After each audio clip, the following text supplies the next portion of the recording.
AIMIM के अध्यक्ष असदुद्दीन ओवैसी उत्तर प्रदेश में चुनाव लड़ना चाहते हैं, लेकिन वो चुनाव उत्तर प्रदेश के माफिया और कुख्यात अपराधियों के दम पर लड़ना चाहते हैं। अवैध वसूली, हत्या समेत कई संगीन आरोप में गुजरात की जेल में बंद माफिया अतीक अहमद से मिलने के लिए आज ओवैसी गुजरात पहुंच रहे हैं। ओवैसी जेल में जाकर अतीक अहमद से चुनाव तैयारियों पर चर्चा करेंगे।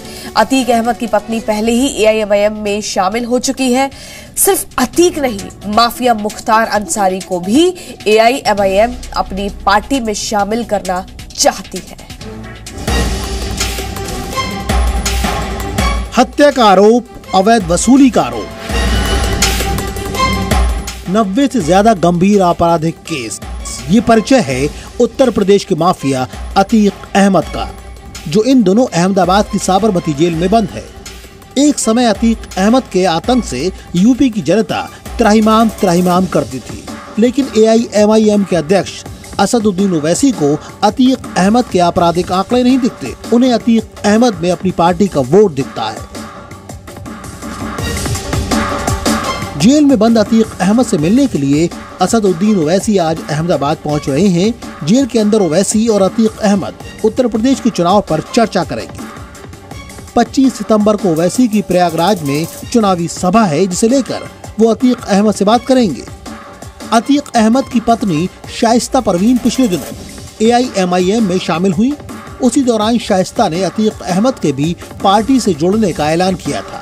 ओवैसी एक तरफ अतीक अहमद की शरण में जा रहे हैं, तो दूसरी तरफ उनकी पार्टी उत्तर प्रदेश के एक और कुख्यात अपराधी मुख्तार अंसारी को भी अपनी पार्टी में शामिल करना चाहती है। एआईएमआईएम के यूपी अध्यक्ष शौकत अली ने मुख्तार अंसारी को यूपी की किसी भी सीट से चुनाव लड़ने का खुला ऑफर दिया था। तो वहीं यूपी में ओवैसी के सहयोगी ओम प्रकाश राजभर ने पिछले हफ्ते ही माफिया मुख्तार अंसारी को गरीबों का मसीहा कह दिया था।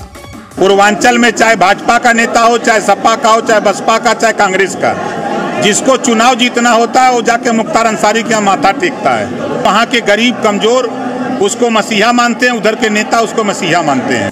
यानी ओवैसी यूपी में दो माफियाओं को अपनी पार्टी से जोड़ना चाहते हैं। अतीक अहमद को वो अपनी पार्टी में मिला चुके हैं, बस उन्हें इंतजार है मुख्तार अंसारी के हाँ कहने का। अगर मुख्तार ने हाँ कर दी तो हो सकता है कि असदुद्दीन ओवैसी उनसे मिलने भी जेल तक पहुंच जाए। यूपी में ओवैसी की पार्टी की चुनावी तैयारियों में कांग्रेस को बीजेपी की साजिश नजर आ रही है। कोई भी ऐसी जाति नहीं है जिसको कहीं नौकरियों में रिप्रेजेंटेशन मिल गया है। अब चूंकि चुनाव आ रहा है और पिछड़ों में नाराजगी बहुत है, क्योंकि मूलतः उनको ये कह के लाया गया कि आपको बहुत हमारे यहाँ सम्मान मिलेगा, लेकिन कोई सम्मान भी नहीं मिला। ऐसी बहुत सारी तस्वीरें आप देख सकते हैं जहाँ बड़े बड़े मंत्री सोफे पे बैठे हैं और अगर ओबीसी का कोई समाज का है तो इसको स्टूल पे बैठाया गया, उसको पत्तल पे खिलाया जा रहा है। तो ये जो आक्रोश है ओबीसी समाज में भारतीय जनता पार्टी को लेकर के, उसको कम करने के लिए, उसको दूर करने के लिए एक नाटक किया जा रहा है। लेकिन मेरा मानना है कि ओबीसी समाज उत्तर प्रदेश का जागरूक है, वो अपना हित समझता है। उत्तर प्रदेश में मुस्लिमों की आबादी 18% है, तो पूर्वांचल में पश्चिमी यूपी तक 80 से 85 सीटों पर जीत हार तय करते हैं। ऐसे में ओवैसी की पार्टी चाहती है कि वो हर हाल में मुस्लिम वोटरों को अपने पक्ष में कर ले, भले ही इसके लिए माफिया और कुख्यात अपराधियों का ही साथ क्यों न लेना पड़े। ब्यूरो रिपोर्ट, जी मीडिया।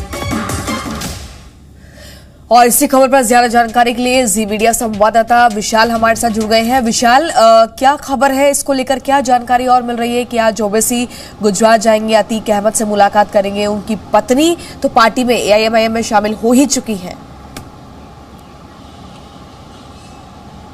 देखिए, असदुद्दीन ओवैसी अतीक अहमद से मुलाकात करेंगे अहमदाबाद में, और कुछ दिन पहले ही अतीक अहमद की पत्नी और उनका परिवार एआईएमआईएम में शामिल हुआ था। उन्होंने प्रेस कॉन्फ्रेंस करके शामिल कराया था। दरअसल अतीक अहमद का प्रयागराज के क्षेत्र में, क्योंकि वो पहले सांसद भी रह चुके हैं, कई चुनाव भी लड़ चुके हैं, राजनीतिक तौर पर सक्रिय रहे हैं अतीक अहमद। हालांकि उनके ऊपर बहुत सारे मुकदमे हैं, बहुत सारे केसेस चल रहे हैं, कई तरह के आरोप लगे हैं, लेकिन अतीक अहमद को लेकर ओवैसी उत्तर प्रदेश में अपनी जमीन तैयार करने की कोशिश कर रहे हैं, क्योंकि 2017 के चुनाव में असदुद्दीन ओवैसी की पार्टी ने यूपी में जिन सीटों पर चुनाव लड़ा था उन्हें कोई बहुत अच्छा वोट नहीं मिल पाया था, सिवाय संभल विधानसभा के, जहां पर 56,000 वोट मिले थे। और वो भी तब मिले थे जब सपा सांसद शफीकुर रहमान बर का बेटा ओवैसी के साथ लड़ा था सपा से विरोध करके, और अब वो परिवार भी सपा के साथ है। तो ऐसी स्थिति में ओवैसी को लगता है कि अगर अतीक अहमद या मुख्तार अंसारी जैसे माफियाओं का साथ उत्तर प्रदेश में उनकी पार्टी को मिल गया तो मुस्लिम वोट कुछ सीटों पर, जो बाहुल्य सीटें हैं उत्तर प्रदेश की, वहां पर ओवैसी की पार्टी को मिल सकता है। और यही कोशिश असदुद्दीन ओवैसी इस वक्त उत्तर प्रदेश में कर रहे हैं। और मुख्तार अंसारी का परिवार तो ओवैसी के साथ नहीं जा रहा है, लेकिन अतीक अहमद का परिवार ओवैसी के साथ जा चुका है, और आगे भी जो अतीक अहमद से जुड़े हुए लोग हैं वो ओवैसी के साथ जाते हुए उत्तर प्रदेश में दिखाई देंगे। और इसीलिए असदुद्दीन ओवैसी एक संदेश ये भी देना चाहते हैं कि मुस्लिमों के नाम पर जो पार्टियां राजनीति करती हैं वो इन नेताओं को, जो माफिया हैं, ठीक है विशाल, ठीक है, वक्त की थोड़ी कमी है, आपसे फिर Presenting B News app available on Google Play and App Store. Download it now.